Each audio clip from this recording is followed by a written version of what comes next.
Toronto Argos, go, go, go. Pull together, fight the foe, foe, foe. Scoring touchdowns for the blue on blue. The Argos will win for you. Full of fight and courage, you can't stop. They pile up the points until they reach the top. Pull together till the Grey Cups pop. Go Argos, go, go, go.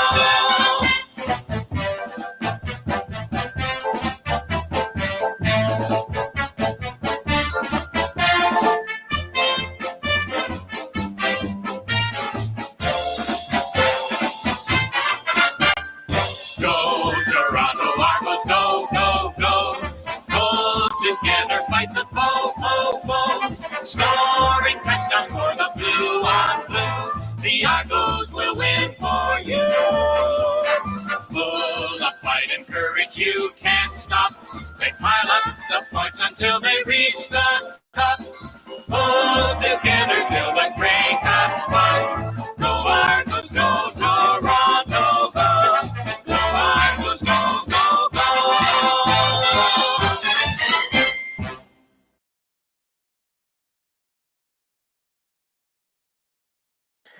Good evening, everybody. Welcome to episode 16 of the Argo Bounce Live audio show with co-hosts Chris Pomay, Nick Small, a weekly podcast show devoted to the CFL's 18-time Grey Cup champion Toronto Argonauts. And before we bring Nick on, I just want to wish everybody a happy Canadian Thanksgiving. And I have my co-host on here, Nick. Nick, happy Thanksgiving, and it's truly a happy Thanksgiving weekend with the Argos getting a big road win against the red-hot Winnipeg Blue Bombers, 14-11 on Friday night in Winnipeg.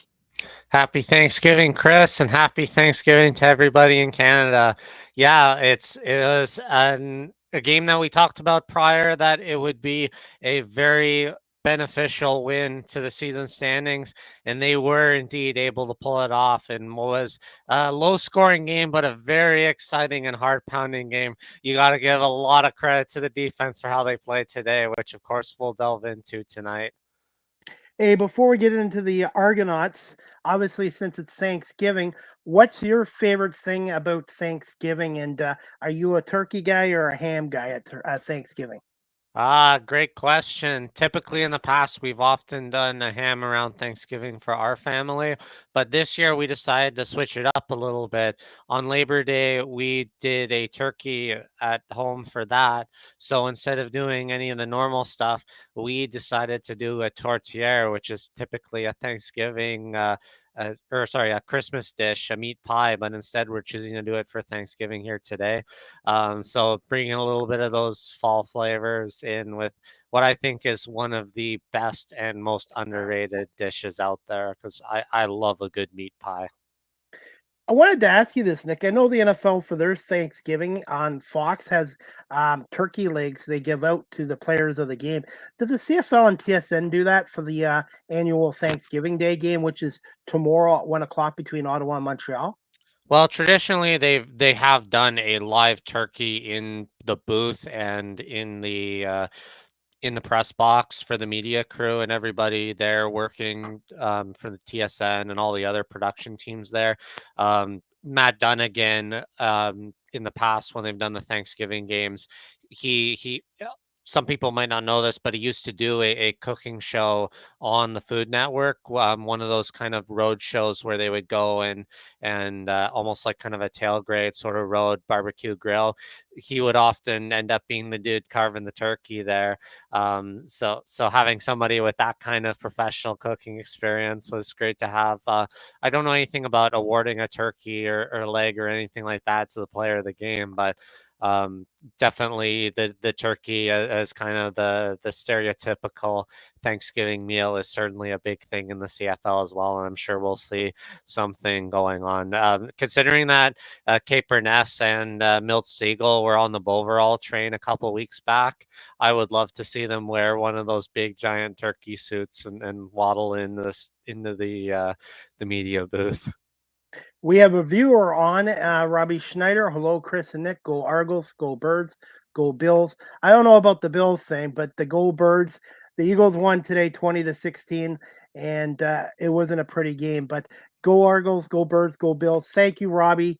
And by the way, everybody, check out Robbie's podcast, the 716 Buffalo Sports Blizzard podcast. Robbie's a huge sports fan and a Buffalo Bills fan, and the Bills take on the Jets tomorrow night on Monday Night Football. Go ahead, Nick. I didn't watch a whole lot today, but man, did you see the Detroit Lions absolutely put a licking on the Dallas Cowboys? That made my day. That was the best part of Thanksgiving. Obviously, the dinner with my family was great, but watching Dallas lose at home like that, 47-9, the only negative aspect of it was seeing Detroit defensive end and superstar Aiden Hutchinson, Michigan Wolverine alumni, get hurt in that game, and it looks like a fractured leg, and it looks like he's going to be out for the year from the looks of it. It was a brutal injury to see on TV, and you don't need us to tell you. Just go on and search it up, because I'm sure you'll see the replays of it on TV. It's undeniably, unquestionably a fractured leg, and he'll be done for at least a couple weeks, if not the rest of the year. Like it's just, I'd say the rest of the year. Yeah, it's a nasty looking injury. So just be warned if you do want to check it out. If you're listening, it wasn't pretty, but yeah, for the Lions to get a win like that against the so-called America's team, definitely, especially for a Detroit team that's been dealing with a lot of downs. It's nice to see them have a few ups. Hey, Nick, whether you play in the NFL, CFL, college football, there's always an X factor in the game of football, and that's the injuries. You just don't know when it's going to happen, and it's always important to have good depth, but sometimes you just can't plan for something like that. So I'm hoping, or I can speak for you too, and we're hoping Hutchinson will be back at some point. And like I said, it's just unfortunately what happened, and it happens in football all the time. But hey, Nick, I want to get to the Argonauts. I think that I know they've won in BC, and I know they won in Montreal, which was impressive. But this game had Matt Dunn can agree with me on this. This had a playoff feel to it, and I thought the Argonauts were very physical against the Bombers, and it wasn't a high-scoring game, but to me, this was like a playoff game. And the Argonauts came into Winnipeg prepared. I thought Ryan Dinwiddie and the coaching staff did a great job, and it was a team win. And I wanted to get your thoughts, Nick, on this Argos 14-11 win over Winnipeg, and it's the first time since 2015 the Argos have won in Winnipeg and swept the series against this Blue Bombers team. Yeah, well, not only that, but let's see, first full game starting against the Winnipeg Blue Bombers. Every other game they went to play up against Winnipeg, he was not the starting quarterback. So it's a huge moment for him, and in that statistic for the team.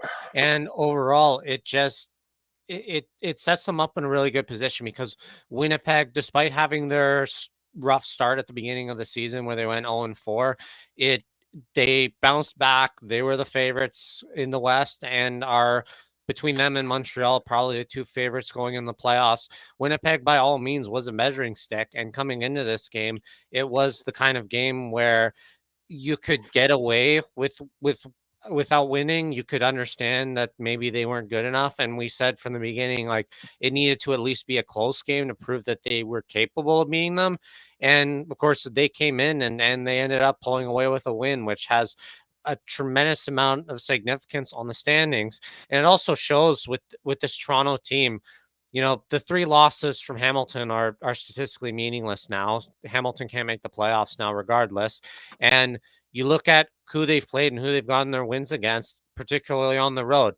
They've swept BC, they swept Winnipeg, and they won 2 out of 3 games against Montreal. So that's huge, because all of those teams coming in were the ones that everybody thought were going to be the favorites for the Grey Cup. Maybe BC slipped a little bit, and we can talk about that separately later. Oh, yes. But definitely, for sure, like, nobody would question a rematch of Montreal and Winnipeg in the final. And for us to have won 4 out of 5 games this season against those two teams is huge. It's our version of going 0-3 against Hamilton. What I want to say too, it was a team effort, Nick. Obviously, the Argonauts' opening drive was a huge statement. Chad Kelly and that offense, I believe it was the opening drive, just were they had a good combination of run and pass, and then Kelly made that nice pass to Unger, and that really set the tone. The Argonauts getting a start, getting to Winnipeg on the road, hostile environment, sold out crowd, everybody picking Winnipeg, and going up 7-0 was huge. And you know what? They did have some miscues, but they didn't let that bother them. And I think the opening touchdown set the tone for this game.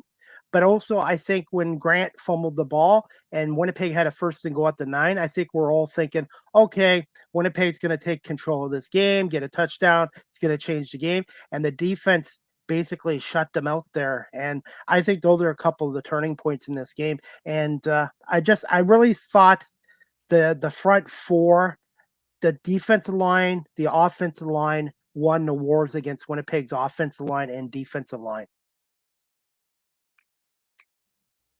Nick?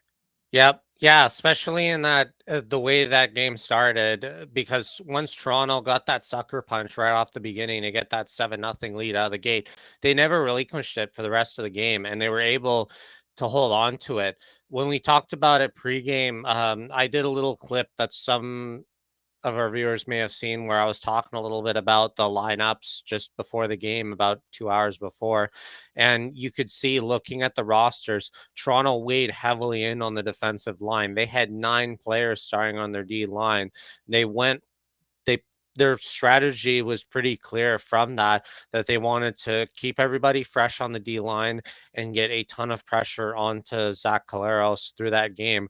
And they pull it off extremely well. Not only in the ability to generate the pressure, to force quick throws, to create sacks, which they got 7, but what I also love about the ability of this D line, particularly the ends, there's guys like Flower and Flo Rimolade who's able to fall back into a kind of will linebacker position, and they can run things out of it where they can still get enough pressure with just a 3-man front without needing to send additional players in. It really caused a ton of problems for Winnipeg because they weren't able to establish Brady Oliveira early, and they weren't able to make the kind of throws until kind of midway through the third quarter. They were virtually going nowhere in the first half of that game. I totally agree with you. And I thought, out of all the games this year, Nick, I think this is their most complete performance. And I'm going to tell you this, Nick, when you get 7 sacks and you get 4 turnovers, 3 fumbles and an interception, you're generally going to win football games. And with Zach Collaros, if you let him sit back in the pocket and have time to get his receivers, he's going to pick you apart. And what you just said there, Nick, too, I know we don't always agree, but they never let Brady Oliveira get established in this game. And Zach Collaros, after that game, probably had to use some ice packs because he took a pounding. And it basically, I am old school football, Nick. It starts with your O line and it starts with your D line, and they both units were terrific. And one thing too, Winnipeg had their chances, but Sergio Castillo, who was Mr. Reliable, missed a couple of field goals too. So, you know what I mean? It was a great game, Nick. It was exciting, but I agree with you, Nick. The Argos, for the most part, were in control of this game for the most part. But you got to credit Winnipeg's defense. They played well too. Winnipeg's defense bent and didn't break, and they kept them in it. But the Argos are full credit for this win against Winnipeg. And you're right. This votes them into second over Ottawa, and Montreal, Ottawa played tomorrow, so that's going to be a huge impact as well. And this Argonaut team has not been as dominant as they were last year, but 9-4 against the CFL, 0-3 against Hamilton. So I really like the way the Argos have picked up the intensity and have played lately. And I'm looking forward to the game against Ottawa this Saturday. And it's going to be interesting to see what Ottawa Red Black team shows up tomorrow afternoon against the Montreal Alouettes, Nick. Yeah, you look at kind of how things went on the stat sheet first for the Toronto game. And the one stat that I found, which is really interesting, is that in terms of time of possession, Winnipeg had the ball for roughly 35 minutes of that game. So they had the ball the majority of it. And it did kind of feel like it, particularly in the second half. There were times where the Argonauts kind of struggled to in drives. Chad Kelly finished with only 200 yards passing and 1 touchdown, but no turnovers and averaging 8.8 yards. The real weakness that came out of Toronto this game was the inability to convert on the third and short. It wasn't necessarily goal line red zone play, but it was specifically short yardage. Looking ahead to this week too, because of Thanksgiving, we're blessed that we have a football game tomorrow on Monday afternoon at 1 o'clock, and yeah, it has huge implications on the playoffs. If so, it's Montreal and Ottawa. If Montreal wins this game, regardless, if Toronto can beat Ottawa, we get the playoff spot. To host the home playoff game, we'll finish second. And then it doesn't matter what we do against Edmonton. If Montreal loses to Ottawa, then it becomes dependent not only on if we can beat Ottawa, but then how the last game of the season goes. But if we can beat Ottawa either way, it puts us in the driver's seat where if we beat Edmonton the following week in Edmonton, we win, we're in, we're host, we're out, we're on the road for both the semis and the East finals. Nick, the only negative thing in this game was I did agree with Dimwitty going for it on third and goal. When it was what was the score? I can't remember. Going for that touchdown, I absolutely agree with it. But it seems like it doesn't matter if it's Dukes, Arbuckle, or Kelly. They seem to struggle on the short yardage situations, and I do agree with going for it there. But I do think they need to be a little more creative on their third and short situations. And I know AJ's gone, AJ Ouellette's gone, and Carey and Oboye have been outstanding this year.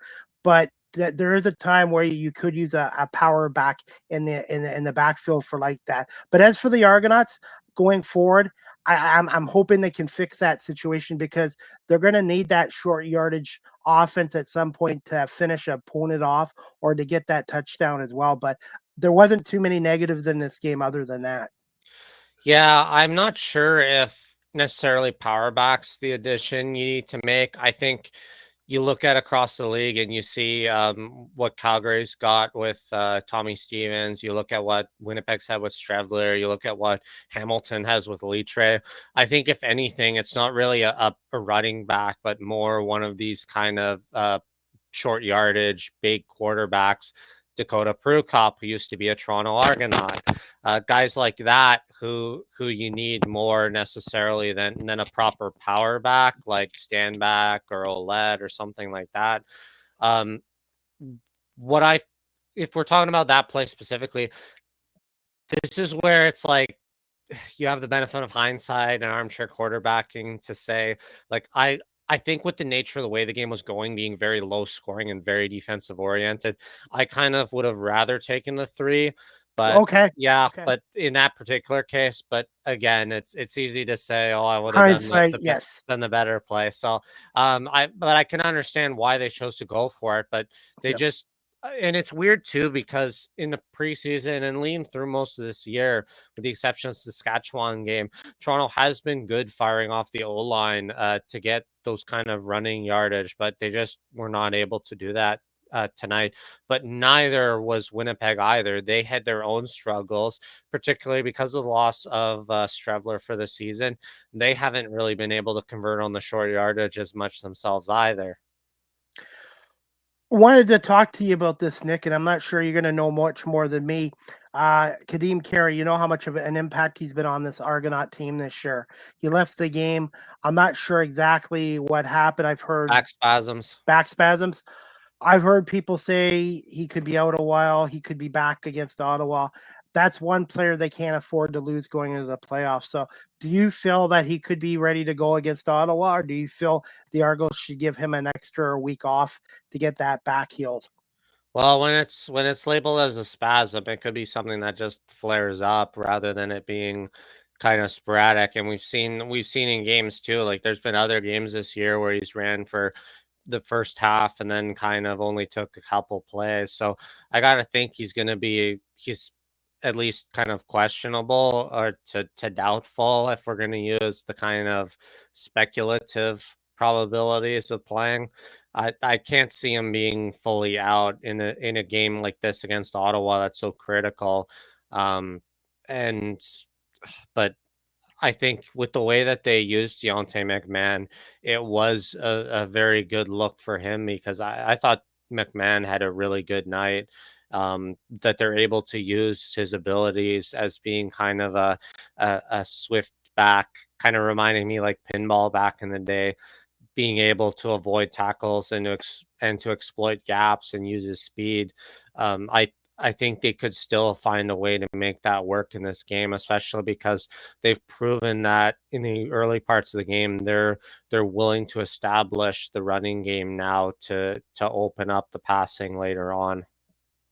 Absolutely. And I wanted to bring that up to you, Nick.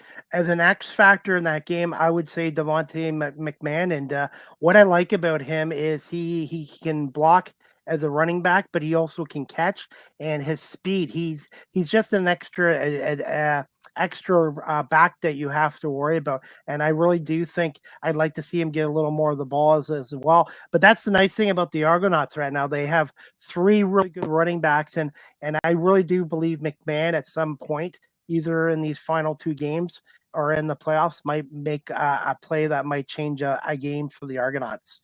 If McMahon could throw, man, I could definitely see him doing the kind of play we saw in Hamilton where they did the pitch out and let threw it to Speedy B, I think, in the end zone. There could definitely be something like that with McMahon, I think, in the way that they're set up, and then yeah, having Daniel Adeboboy as well as a power back. So if McMahon's taking too many carries or they want to change the look up slightly, they've got someone like that who can just pound that heavy yardage, especially for an Argonaut team that hasn't really run a fullback since Ryan Dinwiddie has come in. You're really putting a lot of pressure on having at least one of your halfbacks being capable of doing that power role. Hey, Chad Kelly in this game I thought was good too. Didn't have superstar numbers, but 16 for 23, 203 yards, one touchdown, no interceptions, no fumbles, and other than misconnecting on a few deep balls, I thought Chad Kelly played really well. And Polk again, 4 catches for 82 yards. And the Argonauts offense is balanced, and that's what I like about this offense. 302 total yards against a very good Winnipeg defense. 99 yards on the ground. Not a great game, but a solid game. 203 yards passing. The defense, 4 turnovers, 3 fumbles, and an interception. The one other negative thing I would say in this game, and I'm not sure if it's because of the officiating or it was from the Argos, but they did take 7 penalties for 76 yards. You would like to see that cut down to maybe under 5 penalties for a game if possible. Yeah, I wasn't too worried about the penalties. The one that was the big questionable one was the pass interference call in the end zone there late in the game. That one, I think if you had the opportunity to challenge, which they didn't because they used it earlier, I think that might have been one that might have been overturned because it was a little ticky tack. It wasn't a really egregious bringing down. It was so. Anyways, we'll set that aside. But I didn't find the penalties were too big an issue. Offensively, yeah, the numbers weren't outstanding, but neither were they for Winnipeg really either. And you look at the amount of time they had the ball. What I really liked though was that where we saw criticism going back from probably about the Ottawa game, where there were some mistakes and several turnovers early. Toronto's not getting themselves into a hole like they've been with that earlier part, which I think is something they've really improved on, and something that ever since probably BC onward, Chad Kelly has not tried to really force balls or make those kind of mistakes that hurt them compared to something like going back to the East Final. So I think they're playing a really smart, disciplined football, and they're kind of proving that with the way that they've been winning games where they're able to strike first and strike early. and have these nice, slow, methodical drives that really gear down opposing defenses. And even if they don't get you touchdowns, you're getting 3 points at the end of drives, and you're killing a lot of time on the clock. So you're putting a lot of pressure on the opposing offenses to really have to make a quick, sudden drive down the field to score.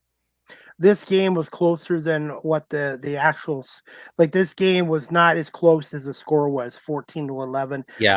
But you got to credit Winnipeg too. They have a very good defense, and obviously they're getting a Hall of Fame coach in Mike O'Shea, so you got to credit them as well. But Yeah. the They made Argonauts, go ahead, Nick.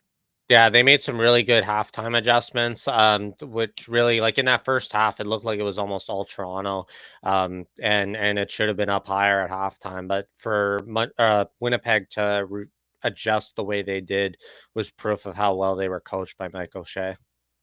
And you know what this win means? Even if the Argos obviously aren't going to have the East Final at BMO Field this year, they'll have confidence if they can get to the East Final against Montreal. They've already beat the Alouettes twice.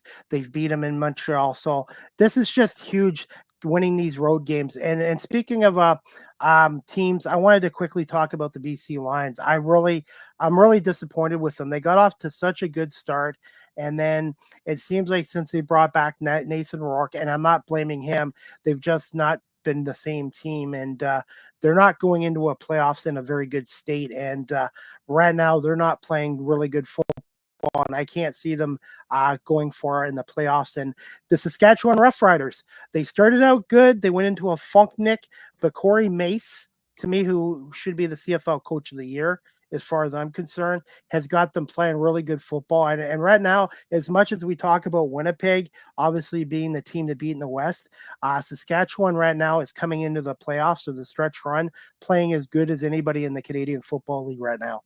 Well, Saskatchewan can very well take that spot to be the West the West champions. It takes a little bit of Winnipeg losing to Montreal in their finale, but it's definitely possible that Saskatchewan can be in there. And yeah, it certainly looks like it's going to be BC in Saskatchewan, and then the winner of that going to in Winnipeg, or vice versa.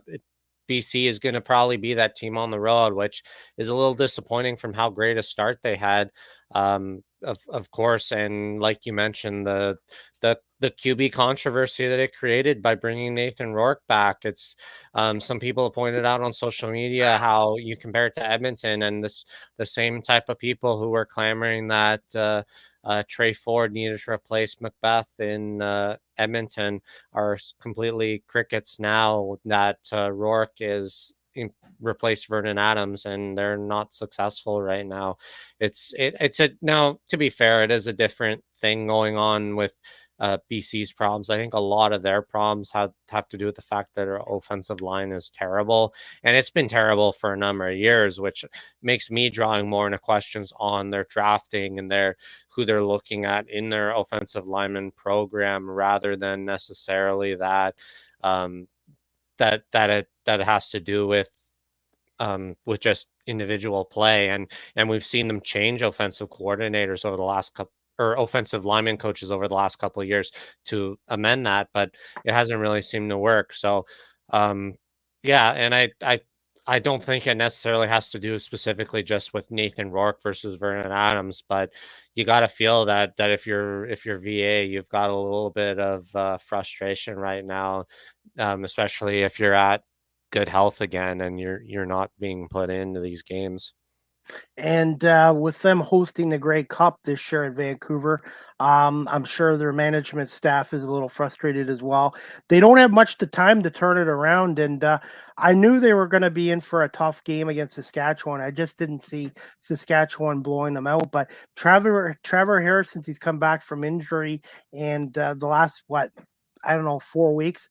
The Rough Riders are playing as good as anybody. So, you know what? Everybody's talking about Winnipeg and it was BC, but everybody better start talking about the Saskatchewan Rough Riders going into the playoffs as well. Hey, Nick, got to ask you this. In terms of all the Argo wins this year, where do you rank this performance against the red-hot Winnipeg team that had won 8 straight games at home, and the Argos haven't defeated them in almost 9 years until Friday night?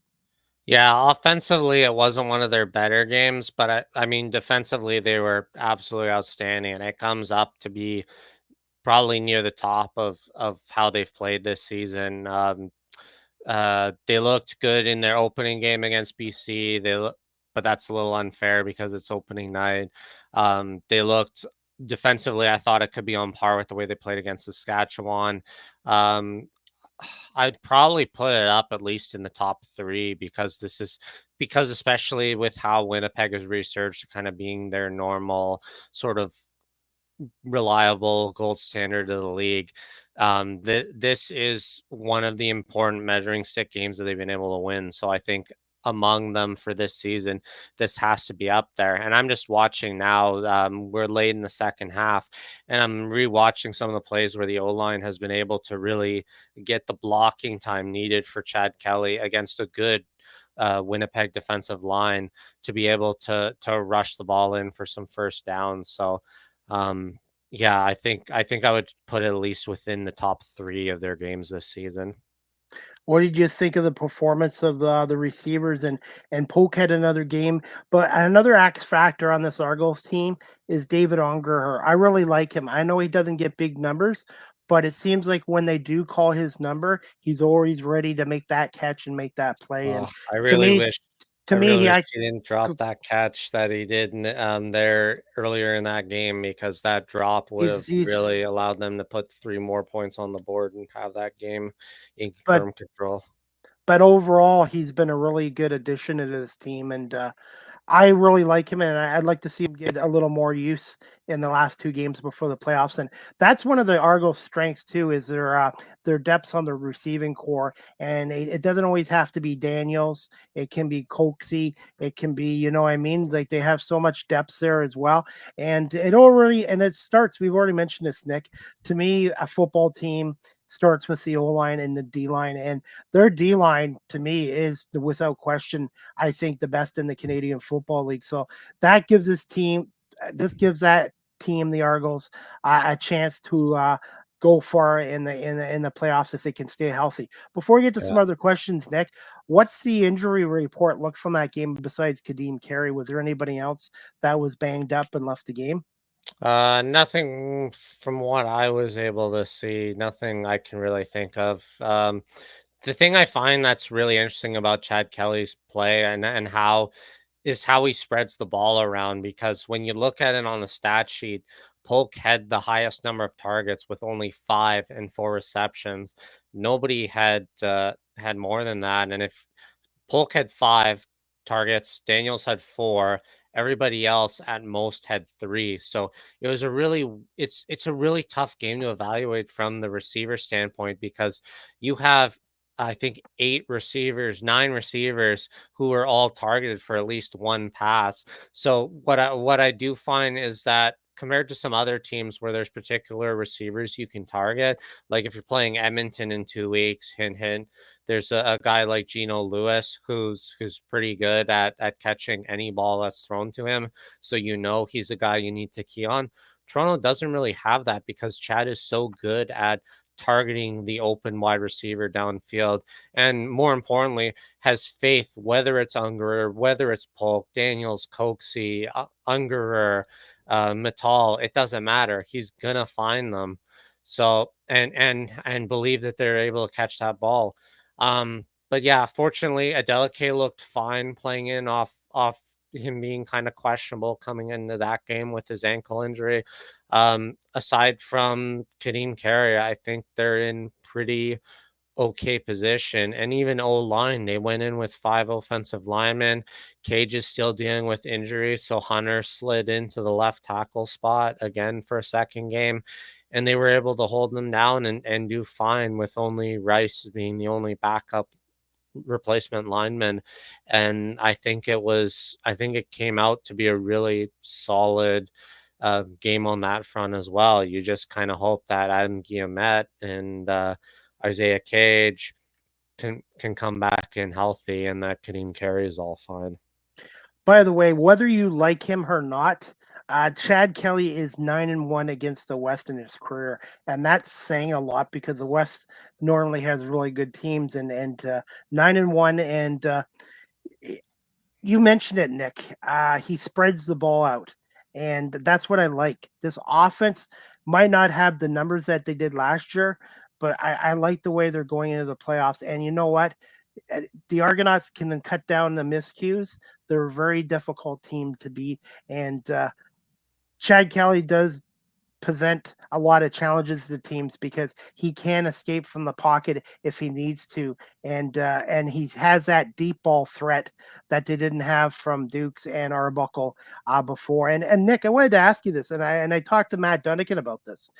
It's hard being a professional quarterback, missing training camp, missing preseason, and not coming back in until the 10th game of the season. Yep. And I don't want to get into the reasons why he wasn't there. Obviously, was a suspension, but I think Chad Kelly now is playing maybe his best football of the year, only in his 7th game. And just thoughts, Nick, because to me, it's can't be hard, can't be easy being out of football for 11 games and that long of a period, and just stepping right back into what he did last year as the most outstanding player, Nick.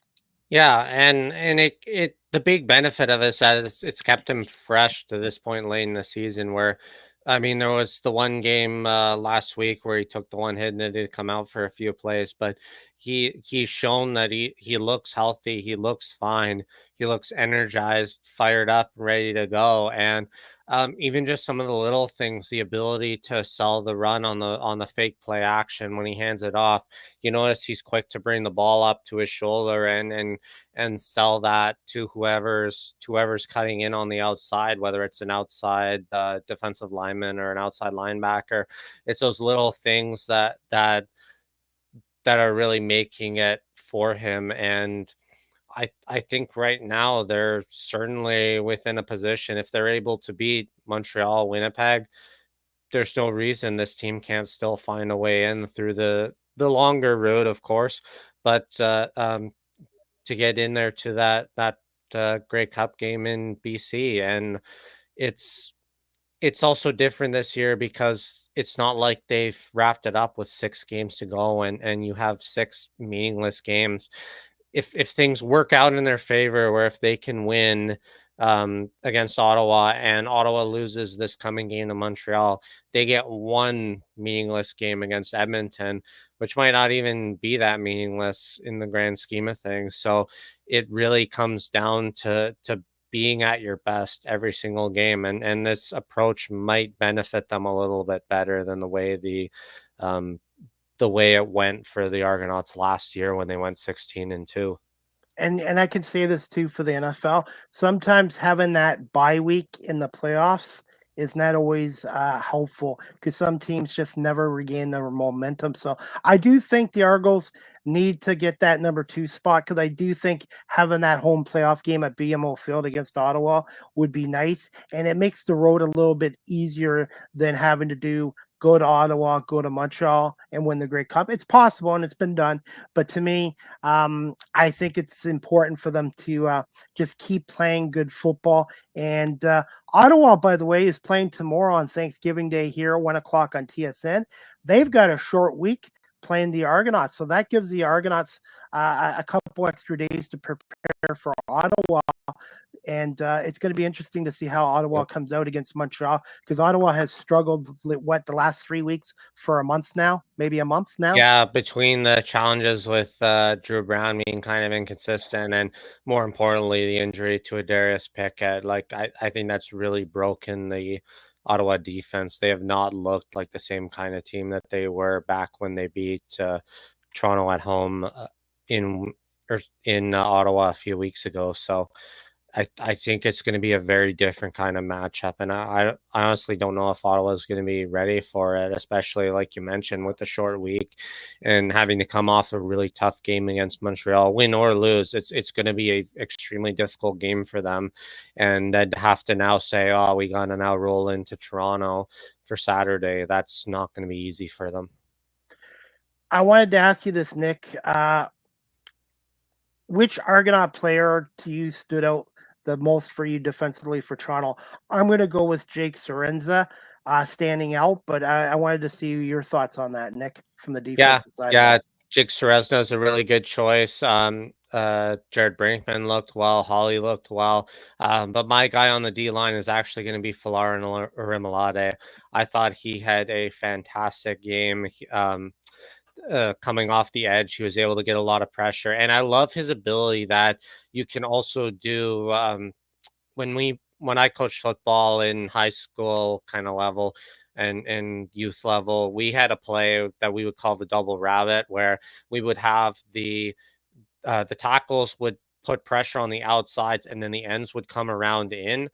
And you could see the Argonauts do that too, where flow would come in the inside, and you would have the tackles come around on the wings.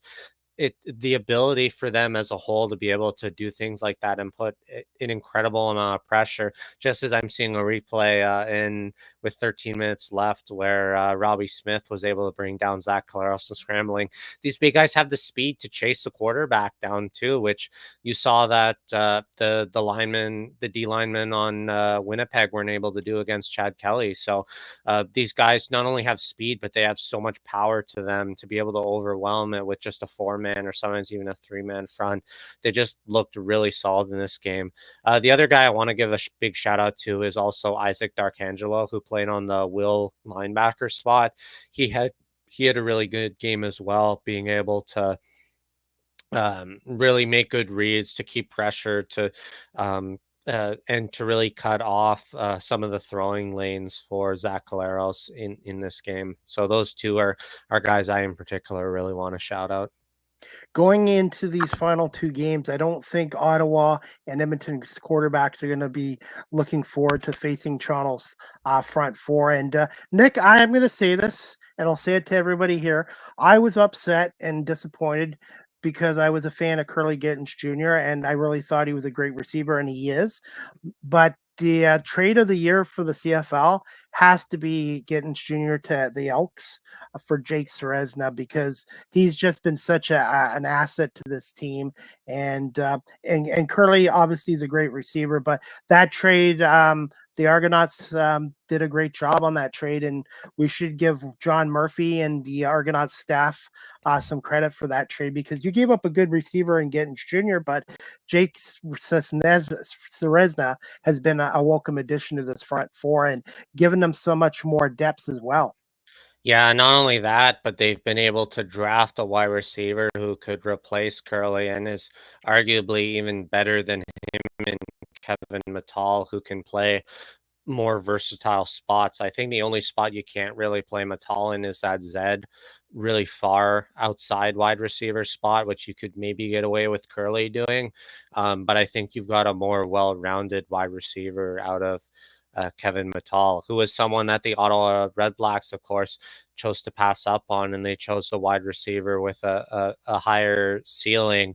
But Kevin Mattal was coming into that draft being the most CFL ready. And I think so far in the games that he has played, obviously he's not a superstar yet, but he's proved it, and he still has potential to take it even further beyond. So yeah, in every sense of it, it was a hard trade to do, to part with KG, but I think it worked out for both teams, because I think he's better off with MET and Trey Ford in Edmonton, but it also put the Argonauts in a better position now, because I don't know if necessarily he'd be playing with the way that the rest of the Argonauts wide receiver core has been.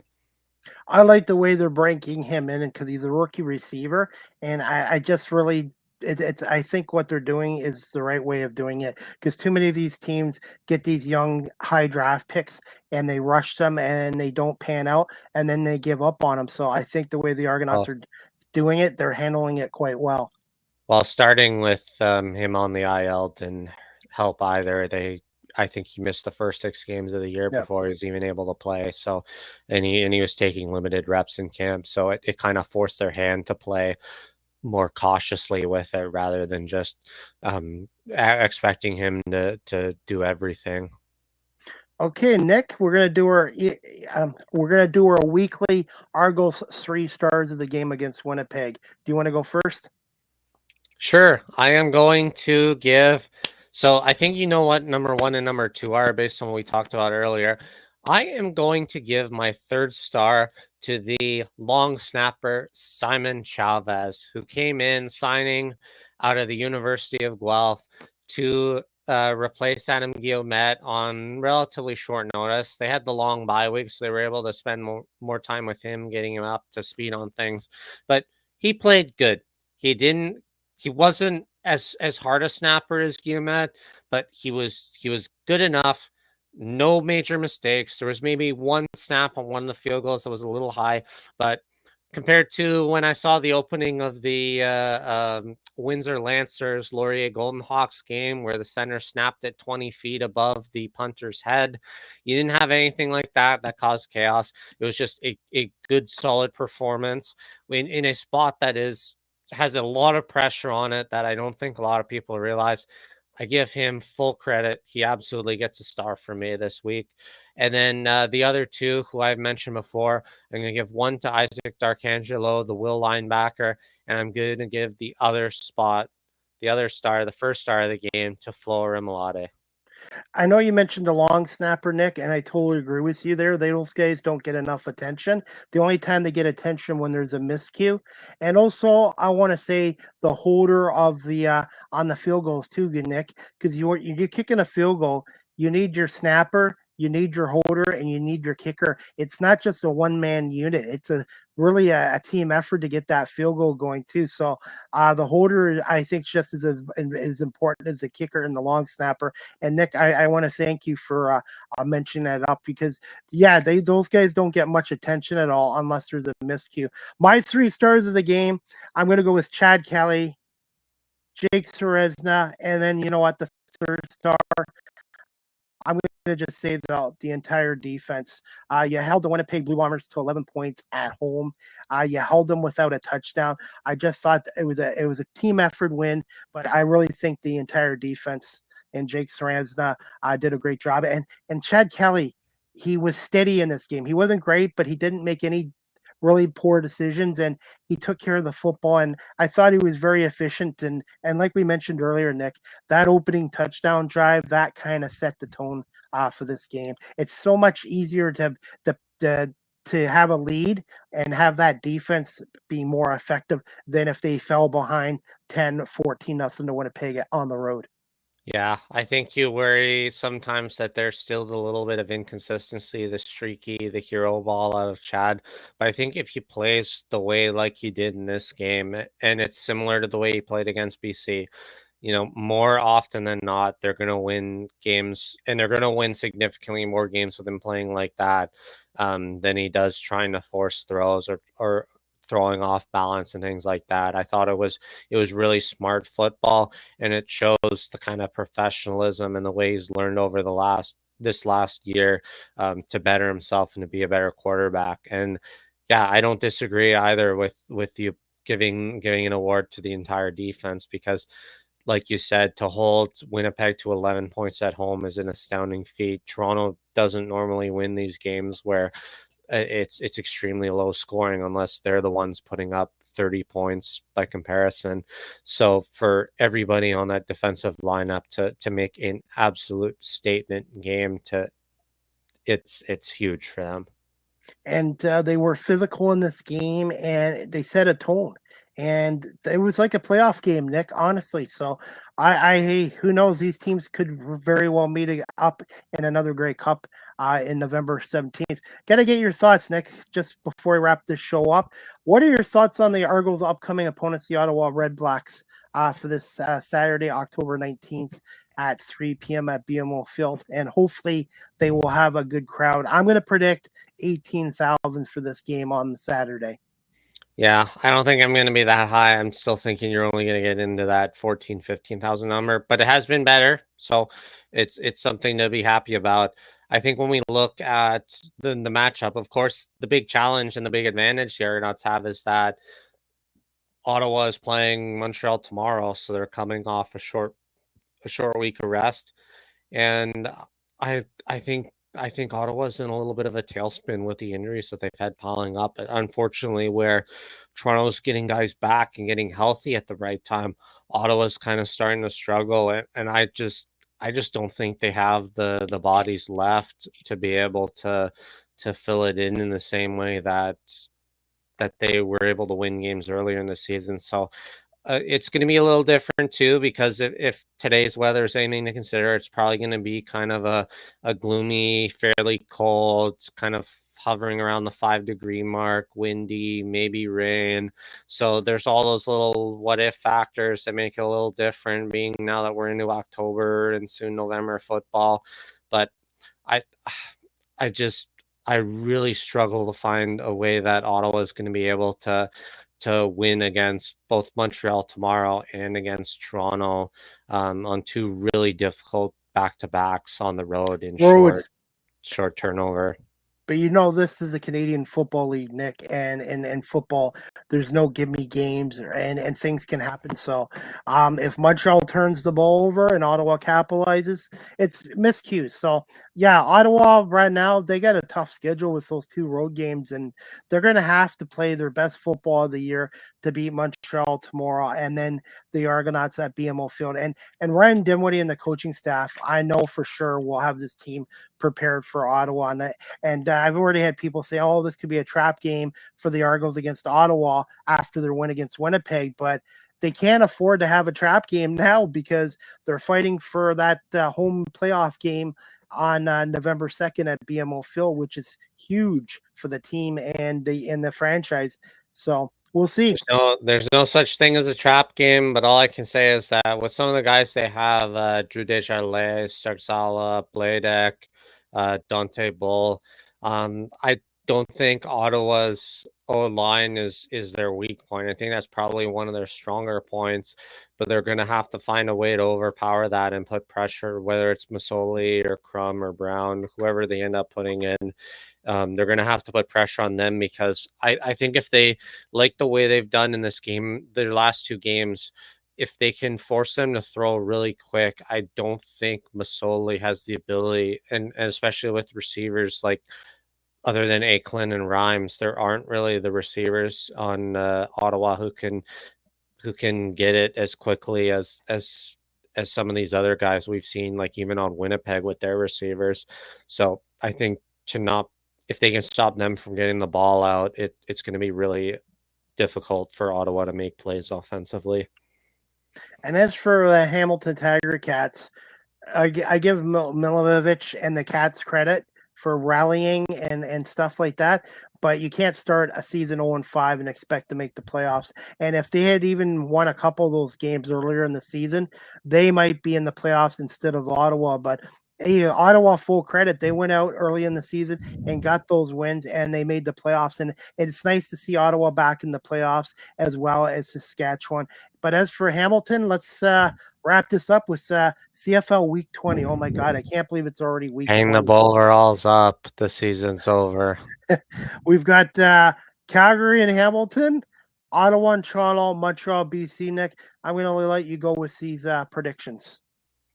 Yeah, another short week. I haven't really looked ahead in it because we're still in this current week, but I think Calgary is still in a tailspin. I'm going to take Hamilton over Calgary at home. I'm going to take Toronto over Ottawa at home. Obviously, Toronto is going to win straight up in this rematch and clinch their home playoff date. And I'm going to take Montreal at BC as well, even with the potential guys not playing, the rest versus rust. I think BC is also in a difficult situation, so I'm going to take Montreal over BC as well. Calgary, Hamilton. I'm going to pick it a tie. I think Calgary, Hamilton will end up in a tie. You're going for the tie. I'm going for the tie.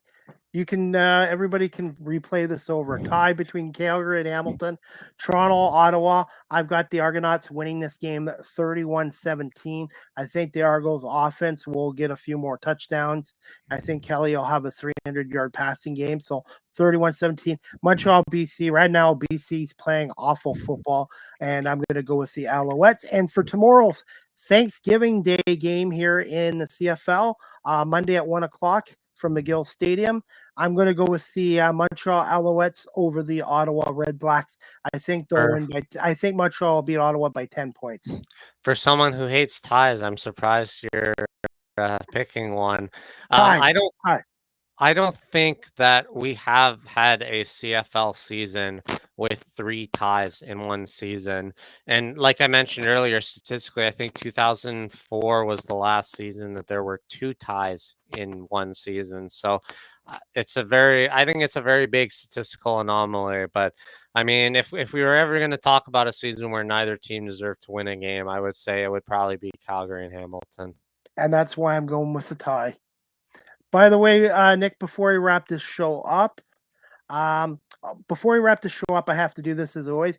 The Argo Bounce Live audio show is live streamed on Facebook, LinkedIn, YouTube, Twitch, Twitter/X, Instagram, and available on all major audio platforms such as Apple Podcasts, Spotify, iHeartRadio, Amazon Music, Good Pods, etc., and available on WQEE 99.1 FM in Noonan, Georgia, the home of Southern Talk and Sports, and of course, the Argo Bounce Live audio show, Talking Argonauts, and the Canadian Football League show as well. And I want to say thank you to everyone for watching our show tonight, live streamed on audio platforms and WQEE 99.1 FM. And we're also still looking for sponsorships for the Argo Bounce Live audio show. If you're interested in sponsoring our show, please contact myself or Nick through our Twitter X pages, or as well DM us as well.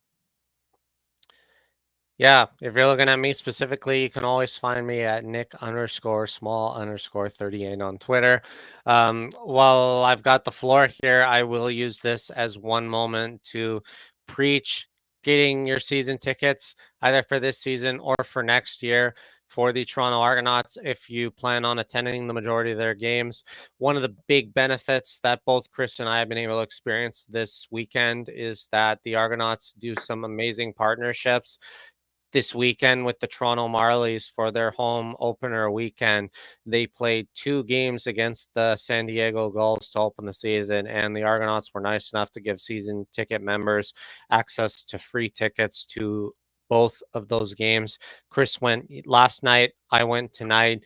They won both their games, so they are 2-0 to start the season, and it's a really cool initiative. The advantage again to see some great hockey, up and coming stars in this case from both the Toronto Maple Leafs and the Anaheim Ducks. So it's a really cool thing that they're able to do stuff like this, being part of the MLSC umbrella. So if you get an opportunity, there's a lot of cool perks that come out to be a season ticket holder, and I encourage everybody to take advantage of that when the opportunity arises.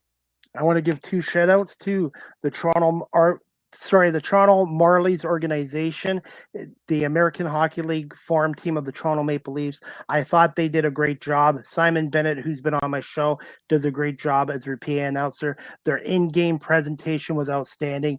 And the Coca-Cola Coliseum, I still want to call it the Rico Coliseum, but the Coca-Cola Coliseum has been renovated, but it still has that old hockey school feel in it. And that is one of the advantages of being an Argo season ticket holder. And I really think that MSLE, Maple Leaf Sports Entertainment, does a really good job looking after their season ticket holders. And guys, you can get an Argo season ticket for the price of one Maple Leaf or Raptors game. And Nick's been a season ticket holder for a number of years. I'm just finishing my 2nd year. So check out the Argonauts website, argonauts.ca, and click on season tickets. And if you want a ticket for the game this Saturday, go to argonauts.ca/single game tickets. And I believe the lower bowl for this game is filling up quickly. And the game is at 3:00 on TSN 1050 with Mike Hogan and Ben Grant. And one other shout out tonight, since it's the Canadian Thanksgiving, I want to give a shout out to my cousin, Tracy, and my aunt and uncle in London for having my mom and myself at their Thanksgiving dinner tonight. Tracy's a really good person, and my cousins Ryan and Kyle came down from London yesterday to the Marlies game, and they had a great time. So just want to say thank you to Tracy and my cousins in London for the great weekend and for for that Thanksgiving dinner. And Nick, I want to wish you and your family a happy Thanksgiving. Tomorrow, everybody celebrates it on a different day. And everybody watching this or listening to this show that's in Canada, I want to wish a happy Thanksgiving as well. Nick, final thoughts before we wrap this up. Yeah, thanks, Chris. Happy Thanksgiving to everybody else here. We got one exciting game tomorrow between Ottawa and Montreal, and then we've got a really key game for Toronto at home to close out their home regular season schedule. So let's root for the Argos. Let's hope for 2 Ottawa losses so that we can get another home playoff game. It's a lot of fun. If you have season tickets, your home playoff game is included in your regular seat. If not, you will get some reimbursement towards next season. But let's go Argos, and let's pull off another big win this coming week against Ottawa. Take care, Chris. Take care, everybody. Thanks, Nick. Happy Thanksgiving, and we'll see you for episode 17 next week. Thanks, Nick. All right, guys, before we wrap up this show, the next Live with CDP Sports and Entertainment Talk Show, sponsored by BarryCullen.com, Monday, October 14th.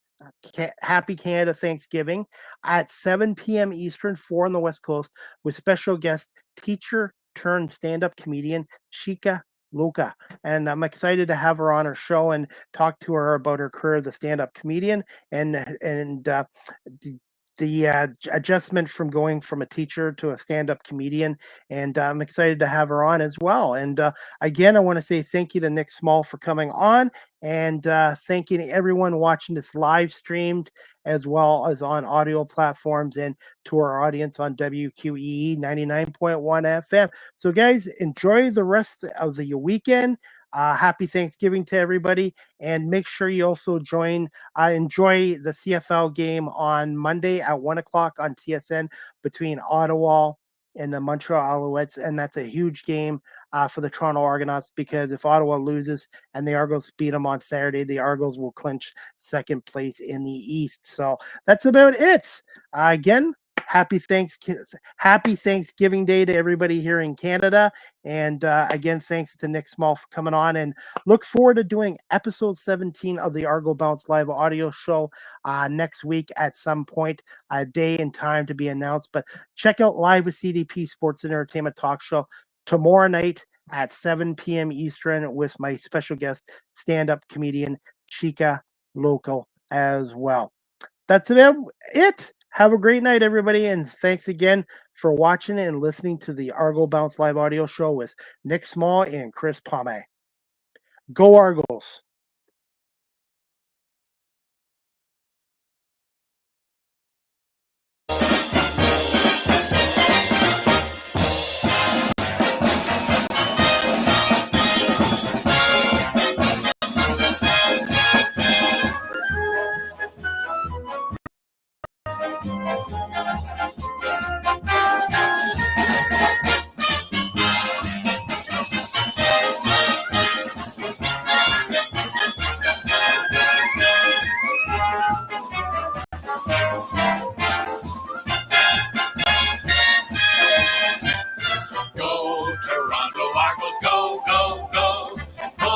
Together fight the foe.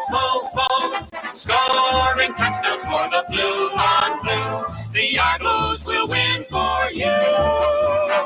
Full of fight and courage, you can't stop. They pile up the points until they reach the top. Pull together till the Grey Cups won. Go Argos, go, go, go.